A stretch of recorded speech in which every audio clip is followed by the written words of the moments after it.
তো সবাই এত তেল দেন কেন? মানে আপনি বলছিলেন যে চাটা মানে এত চাটছেন কেন সবাই?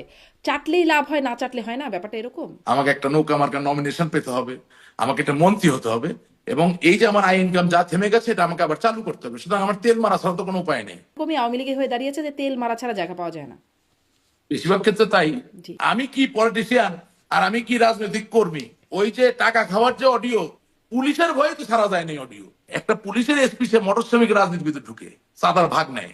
আপনি কি মনে করেন সেটাকে সহজ কথা মনে করেন? আমি তো আমার দুর্বলতা স্বীকার করছি, আমার দায় শুনেন। আমাকে আপনি সাজা না দেওয়ার কোনো সুযোগ নাই।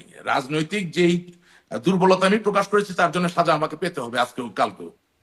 রাজনীতি কি রাজনীতিবিদের হাতে ছিল নাকি? এখনো এখনো অনেকে বলে না, লজ্জায় ভয়ে চিন্তা করে যে যদি আমি কিছু না পাই। হ্যাঁ, বার্তা। ওই ফোরাম খুব তৎপর আছে। তারা এখনো সমানে মিথ্যা কথা বলে যে যখন আমাদের এই পাঁচ আটার দল এই নেত্রী একটা হুকুম দিবেন কালকে সব উল্টাই দিব।